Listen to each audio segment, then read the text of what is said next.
Sahabat, jumpa lagi dalam program Apa Hukumnya? Topik kita kali ini tentang wan prestasi dalam hukum perdata. Apa yang dimaksud dengan wan prestasi? Wan prestasi artinya ingkar janji atau cedera janji.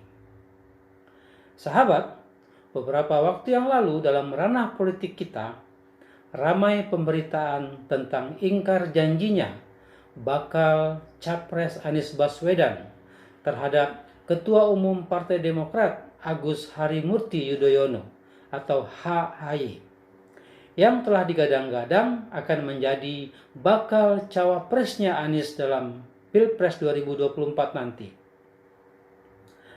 Pertanyaannya kemudian, dapatkah ingkar janji Anies ini digugat wan prestasi? Mari kita coba bahas. Wan prestasi antara lain diatur dalam pasal 1243 Kitab Undang-Undang Hukum Perdata.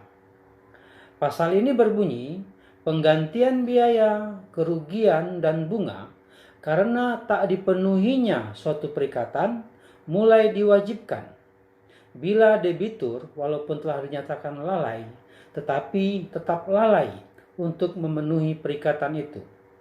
Atau jika sesuatu yang harus diberikan atau dilakukan hanya dapat diberikan atau dilakukan dalam waktu yang melampaui waktu yang telah ditentukan. Nah, sahabat, itulah yang disebut dengan pengertian wan prestasi. Bila kita cermati pengaturan pasal di atas terkait hubungan hukum perdata antara seorang kreditur atau pemberi pinjaman dengan seorang debitur atau orang yang meminjam, atau bisa juga perjanjian itu antara badan hukum dengan perseorangan atau badan hukum dengan badan hukum lainnya. Namun konteksnya terlihat lebih sempit, yaitu dalam perjanjian pinjam-meminjam. Misalnya antara pihak bank yang biasa bertindak sebagai kreditur dengan nasabah yang menjadi debiturnya. Namun sahabat, dalam prakteknya, dalam perjanjian secara umum pun tidak hanya menyangkut peminjaman uang, tetapi perjanjian kerjasama bisnis misalnya dapat juga masuk dalam ranah pasal ini apabila salah satu pihak melakukan wan prestasi atau ingkar janji. Prinsipnya adalah sudah ada perjanjian antara para pihak, tetapi salah satu pihak kemudian mengingkari atau melaksanakan janji tersebut tetapi tidak sesuai dengan perjanjian.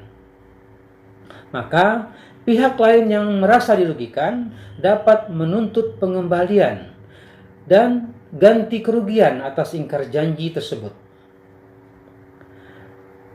Namun sahabat, sebagaimana diuraikan dalam pasal 1234 tadi, seseorang atau badan hukum baru bisa dikatakan wan prestasi apabila sudah ada peringatan yang dilayangkan kepadanya. Nah, dalam praktek hukum acara perdata, peringatan tersebut biasanya dilakukan dalam bentuk surat tertulis.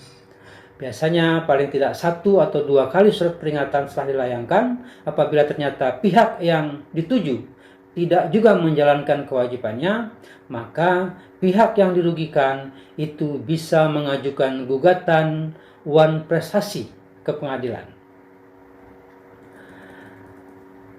Nah, bagaimana halnya dengan wan prestasi Anies terhadap AHY tadi? Kalau mau, memang sebetulnya terbuka saja. AHY dapat mengajukan gugatan wan prestasi ke pengadilan. Tetapi tentunya AHY harus melayangkan surat teguran terlebih dahulu atau somasi terlebih dahulu. Baru kemudian gugatan wan prestasi bisa diajukan ke pengadilan. Lalu bagaimana nanti putusan pengadilan? Maka akan sangat bergantung kepada pertimbangan-pertimbangan majelis hakim nantinya. Namun pada prinsipnya, pengadilan tidak boleh menolak setiap perkara yang diajukan kepadanya. Kewenangan pengadilan adalah menerima kemudian memeriksa gugatan yang diajukan kepadanya. Namun, majelis hakim yang menyidangkan itu memiliki kewenangan pada akhirnya nanti untuk menyatakan gugatan tidak dapat diterima atau gugatan dikabulkan sebagian atau mungkin keseluruhan, atau mungkin gugatan ditolak sama sekali. Nah, sahabat, apa yang dimaksud dengan gugatan tidak diterima, gugatan diterima, dan gugatan dikabulkan sebagian? Dalam pembahasan berikutnya kita akan coba ulas nanti.